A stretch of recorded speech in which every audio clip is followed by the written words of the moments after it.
Your course is your charted path to your destination. The waypoints are how you know that you're on schedule and headed in the right direction. So, right now, we're talking about the first of the four C's that we teach, which is course. And the first pillar of discipline inside of course is establishing waypoints. And the first waypoint that's most important in your business is your destination. So, as a merchant mariner, when you're putting together a passage plan, a lot of times you start with the destination port and then you walk backwards. You plot a particular geographical point on a chart, and this is where I'm going to go to get to the next one. And you walk backwards all the way to where you are today, right? Typically, it's from a load port and you go all the way to a discharge port, or vice versa, or you're heading to another load.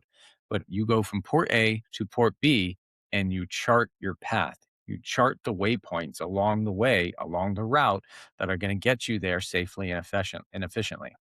So that's what waypoint is for navigation. Now, how does that apply to your business? Waypoints are the incremental changes along the way that show you that you're on path, on the chart towards your destination. And this is why it's so important to establish, where are you trying to go? Where are you trying to end up? Both personally, maybe it's financial position or your business goals, but you have to match your personal and your professional goals together. And because your business as the owner is supposed to support your life, right? It's supposed to be your life. This is your adventure.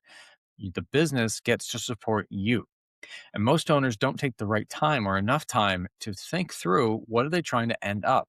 I spent a year or so in the exit and succession planning space. And I can tell you, after so many conversations with business owners, that so many people do not understand this.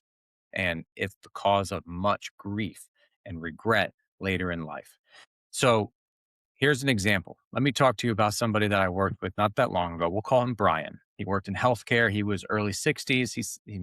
He came to me one day and he says, "Alex, I'm tired. I don't know what I'm doing. I don't know where it's all supposed to go.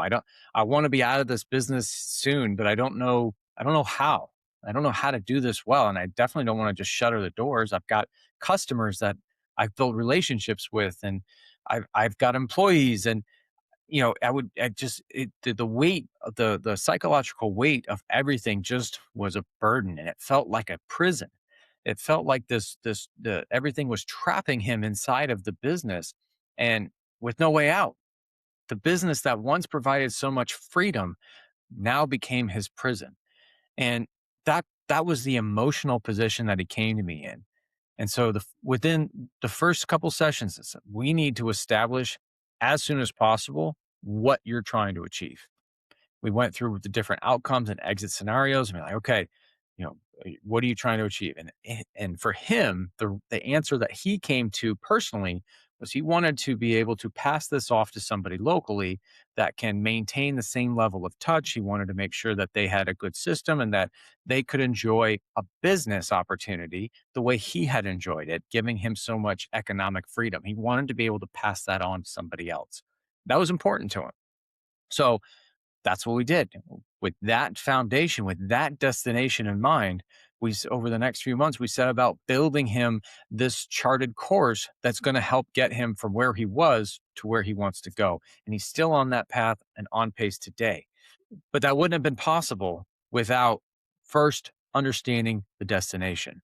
And by the way, he went from feeling exhausted and tired and burned out over his business to feeling fire.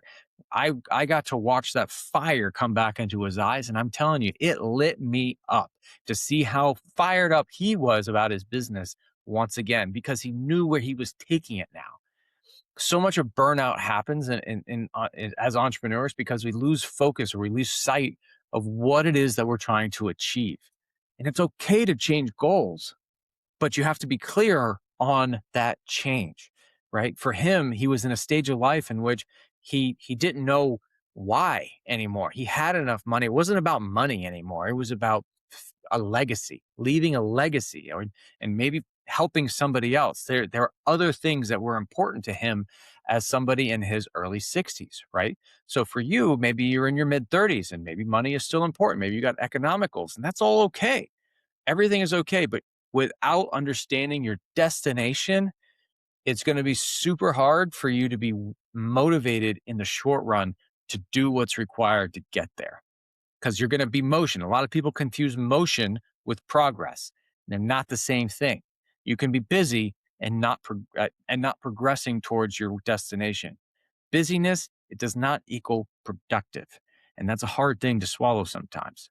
So here is a waypoint, right? So in what is a waypoint? What are good waypoints?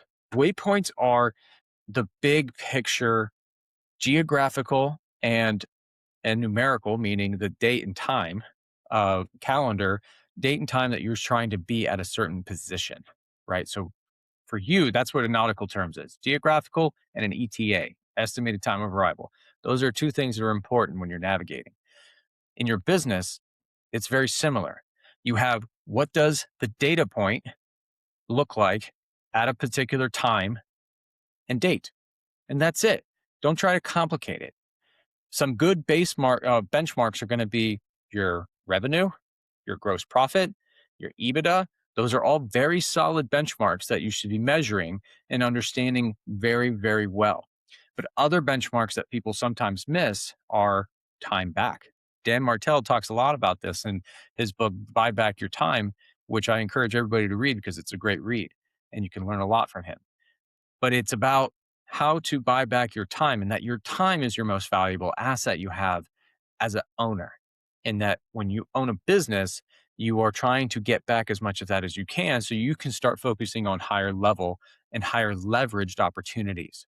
So time back is a big one, and it is quantifiable because you can take your calendar right now and you can map out exactly how much time you are spending doing different tasks. That is a quantifiable number, and you should be tracking that so that when you have, you can set a waypoint of, hey, I only want to be working 10 hours a week in my business, but I still want to be able to achieve these revenue targets. You can track time in business, revenue target. That's very quantifiable. Again, the main thing is make sure you're setting targets that are measurable. The second thing that people usually miss too is how much relationships are tied to revenue from the owner, right? So the owner has relationships with customers, with vendors, with you know different operations. So the customer or the relationships of the owner end up being the stable bedrock of the business. That can, as things progress and the business gets bigger, that becomes a risk. So you want to, that's another key factor. How many relationships of the owner are personally responsible and tied back to revenue, tied to growth, tied to, the whatever targets you're setting. How much does the owner's relationships matter versus the corporate relationships matter? So these are all quantifiable things and waypoint targets that you can pick up on and be able to set to chart your course. And so waypoints put together in a string is your entire course from start to finish. And you don't need to get to the destination tomorrow, right? So make sure that, here's another big thing, is you need to make sure that your waypoints are achievable. They are something that makes sense. I'm not going to set an ETA or try to get to, 2,000 mile. I'm not going to chart a course for 2,000 miles away and expect to be there tomorrow, right? When I'm going 14 knots, I'm going 14 miles an hour and I'm trying to get 2,000 miles away. You need to be thoughtful on how you plan to make sure that you're hitting your milestones, hitting those waypoints so that you can pick up steam, you pick up momentum that's actually producing results. It's being productive because your momentum is pushing you towards where you are actually trying to end up instead of just steaming in a circle, right? You're feeling busy, you're feeling productive, but you're really just steaming in a circle because you're not aiming at anything. So this is waypoints. This is the first of the three disciplines that make up course and charting your course. Tomorrow, we're going to be diving into the next discipline, which is heading. Heading is going to be your daily tasks that help support your waypoint goals. So hope to see you tomorrow. Stay on course.